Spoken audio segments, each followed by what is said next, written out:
So I just wanted to start by acknowledging the other folks on this partnership. The groups that are shown are really the partners that have been integral in the Monitoring, Modeling, and Research Steering Committee, and that's the Forest Service Northeast Research Station, which is just across the street here, and at UMBC.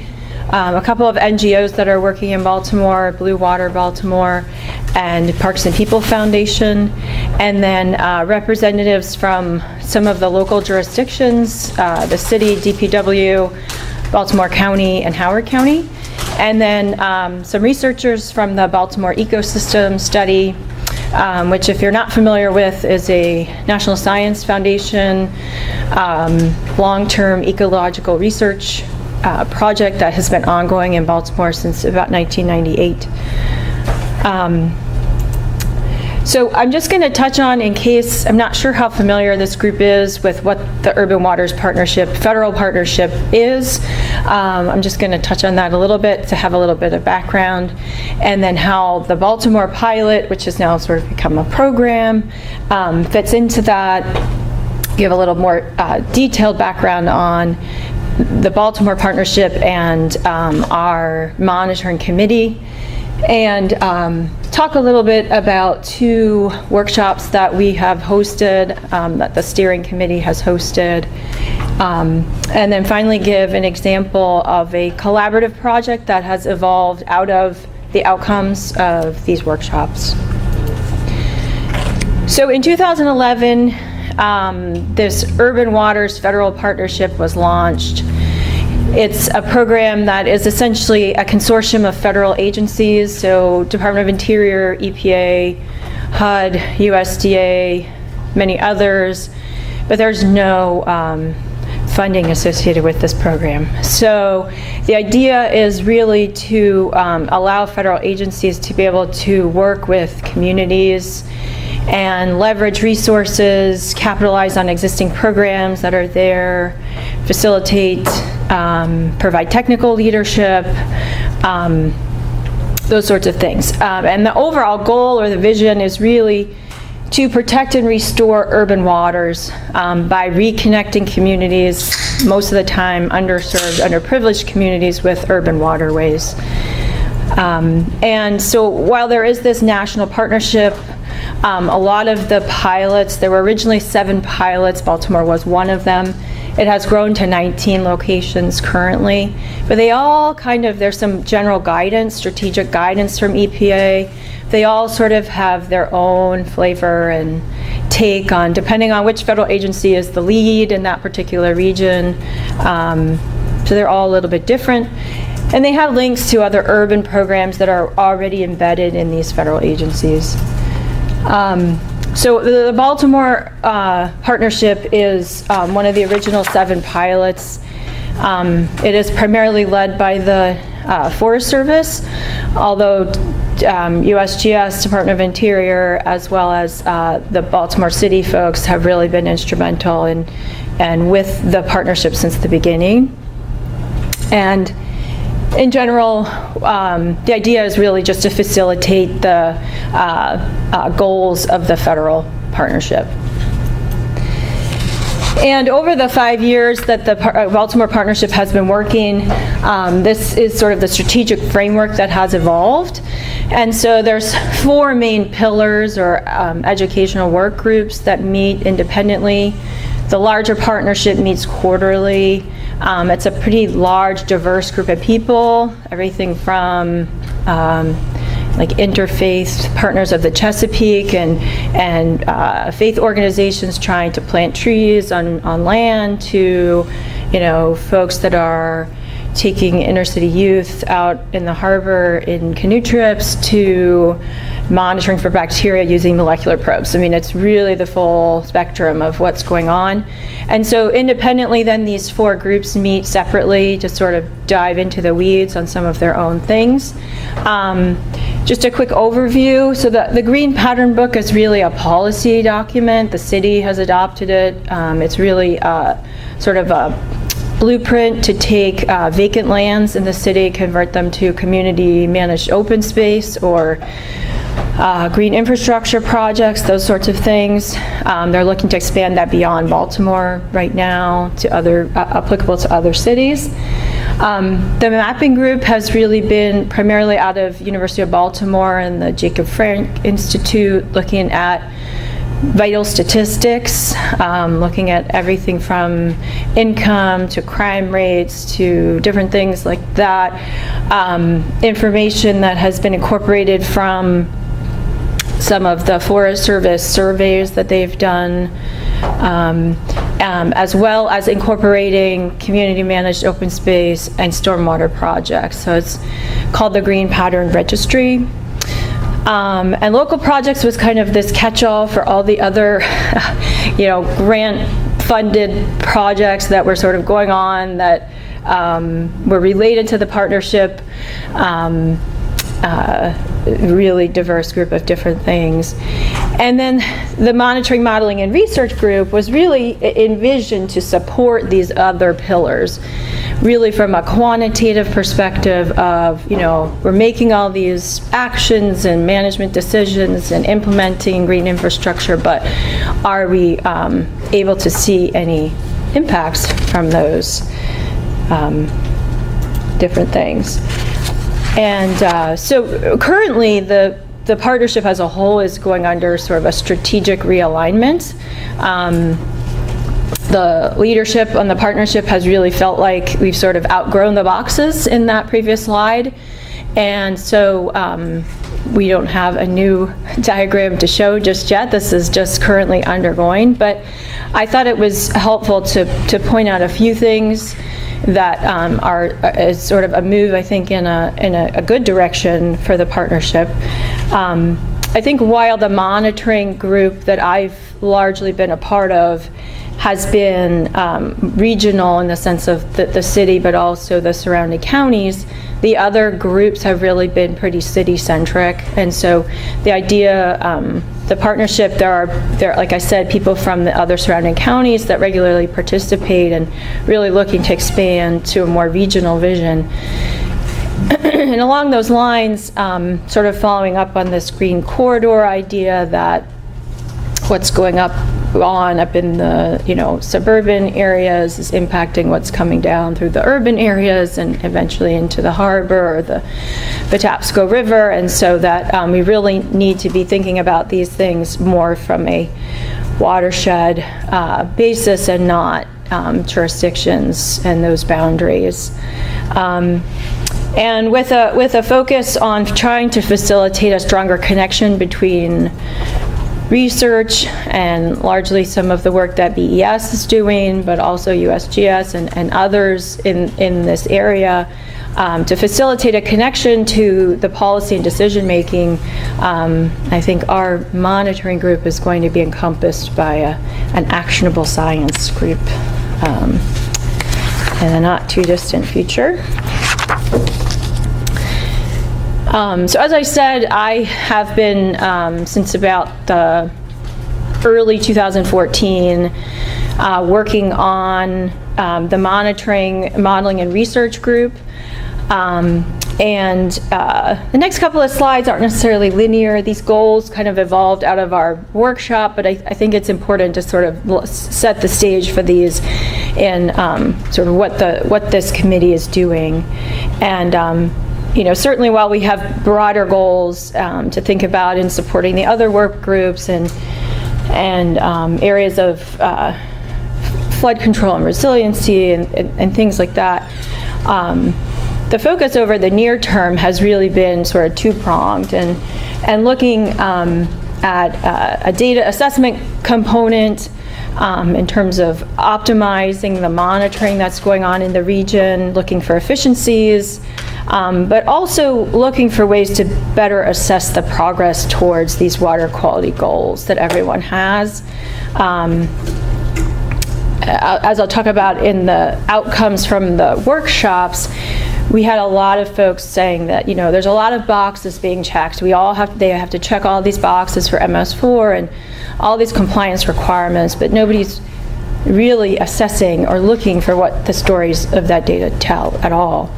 And the second and probably more important is our group has really been trying to facilitate communication between the stakeholders, the decision makers that have these mandates, and then the research folks that can hopefully maybe do some of those assessments that they can't do or don't have time to do or the resources to do. But then also sort of have the other side of that feedback loop of having those stakeholders voice what their data gaps are and recommendations or really, what they're struggling with, and allowing then us as the scientific community be able to then maybe focus on some of those items for them. So in the summer of 2014, we held an initial monitoring workshop. We sort of had a similar approach, sounds like, to what you guys did. We had, first main goal of that workshop really was to inventory what everyone was doing, having everyone in the same room, which was very much appreciated by the group. And then as a follow-on to that, we had breakout sessions for particular specific topics, but really with the intent to initiate a discussion about, can we somehow integrate what everyone is doing regionally into sort of a network or a network of networks, if not one, to really start to get at these assessments that people aren't able to do, to look at trends and to tease out some of the stories that are in the data. And the outcome from that workshop really kept us very busy, meeting as a group and following up on some of those topics, and led to having a 2016 we actually just had at the beginning of March. And it was a little bit different in nature, really more focused on this idea of this feedback loop of providing, we conducted a survey of the folks that had come to our original meeting, asking, some very pointed questions about what in terms of water quality they were interested in hearing about, where their gaps were in terms of TMDL compliance monitoring, and some other things. And so we had a series of 3 sessions of keeping the group all together this time, with a couple of talks from experts or researchers, and then allowing some time for discussion. And again, with the intent of hopefully encouraging collaboration, that if we could identify where the gaps are, or maybe some things that need to be looked at, we could come up with some collaborative partnerships to attack some of those. This is just a summary of who came, and basically a representative from all of the local jurisdictions attended both of these workshops. So representatives from the city and all the surrounding regional counties. Many NGOs that are working actively in monitoring and implementation of green infrastructure in the region. Academic and research folks that were mostly giving presentations. And then in 2016, we had actually opened that up also to some practitioners that were doing work as well with a lot of the jurisdictions. And then representatives from state and federal government agencies. So just wanted to highlight a couple of the stakeholder messages from the different workshops that we held. We sort of asked that same, wish list question: if you could do monitoring with nothing preventing you, money and everything else, what would you do? And these were kind of the things that resonated the most, and sort of guided then goals and things that we followed up on as a committee moving forward. So there was a call for increased water quality monitoring, particularly at existing flow stations. An expansion with the bacteria analysis, because many of these jurisdictions have bacteria TMDLs.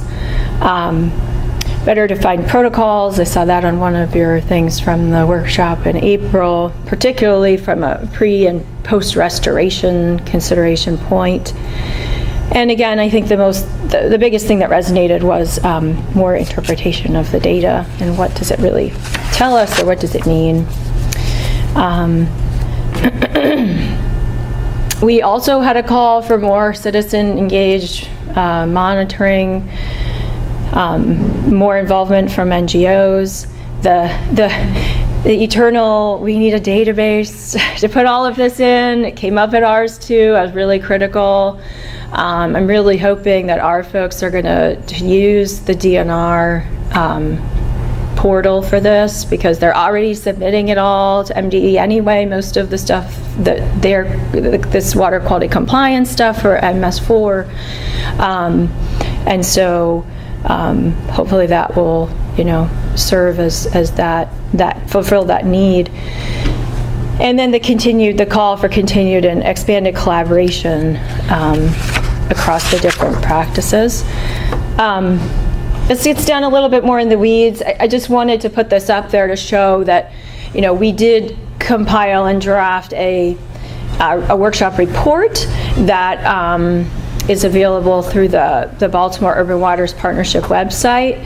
And it really outlines what we identified, or what the different groups identified as data gaps and recommendations in these 3 more specific areas.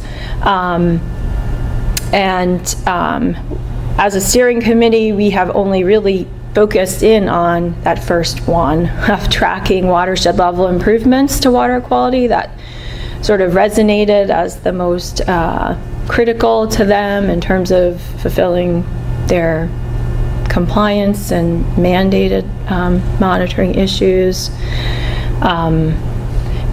But we certainly have many others to follow up on as were outlined. So we just held our follow-up workshop in 2016 in March. I haven't done the workshop report for this one, so I don't have my thoughts as consolidated as with that one. But just a few takeaways that I think were important to note. I think there was general consensus that there are gaps in monitoring for some of the more non-traditional, not the Bay program TMDL requirements, but more of their local ones of, not just complying and implementing some sort of BMP, but, really how they're looking for where these even are and defining them. And so we had some discussions and presentations on innovative samplers and different molecular tools, but I think we need to actually get out with these jurisdictions and demonstrate some of these. There was a lot of interest in the emerging contaminants area. We talked about that a lot, and particularly its effect on stream biology. Honestly, I was a little bit surprised at how open the jurisdictions were to, wanting to look for these and follow up on this. So some of this work was already going on with the BES project, but I think there's definitely room to expand. And I think MDE was suggesting that on some of them that we were talking about, the regulations are likely coming sooner rather than later. So. We had some good examples and definitely talked about the need to come up with innovative ways to approach these partnerships to fund some of these data gaps. Like, we can come up with the gaps, and as the scientists and the steering committee, we can formulate those into assessment questions, but actually finding the ways to then go after solving some of these things is a little bit maybe the bigger challenge. And then we talked about really following up, and I think you guys mentioned this too, this was sort of all over the board because we were looking at TMDL monitoring to evaluating outreach and education projects to tools for assessing success of BMPs, and that really now we have to have follow-up meetings, shorter, more targeted meetings to really get down in the weeds of how to go about approaching some of these things. So really quickly, I just wanted to highlight something that I think is a good example of a success that has come from this partnership and our committee particularly, and how it evolved out of sort of the voice of concerns that came up from the stakeholders and how we went about trying to approach this. So USGS, our office here, and the Carey Institute for Ecosystem Studies, which is the BES lead, and an NGO in the city, Blue Water Baltimore, we put together proposals to respond to some of the data gaps that emerged for tracking watershed level improvements to water quality, which were in the 2014 workshop.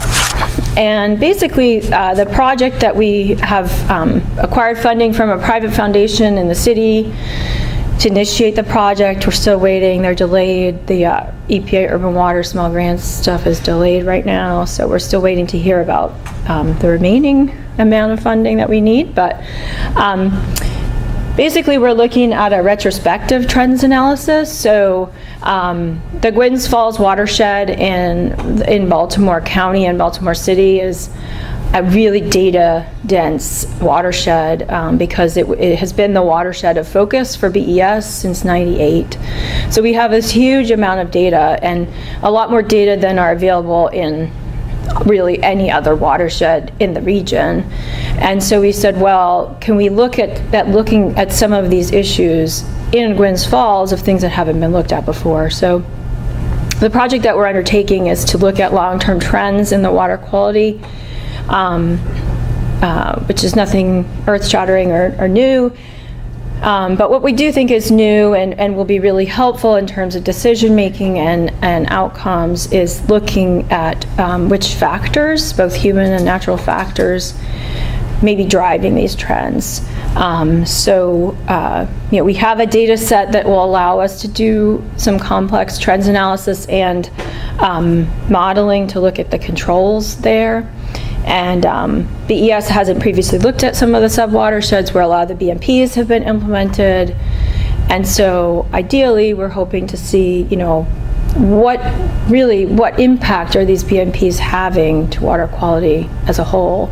It's difficult, with changing land use was mentioned, and then, climate change. It's easy to hold up like Healthy Harbors trends. It's like you have a really dry year. Oh, look, everything's dropping, and then, so we're hoping to be able to tease some of that out with this study. It's sort of three-pronged. We're convening a stakeholder meeting to prioritize which factors we should be focusing on. And then we'll actually do the analysis and then come out with a series of publications that are geared to different audiences, including the communities that are living there.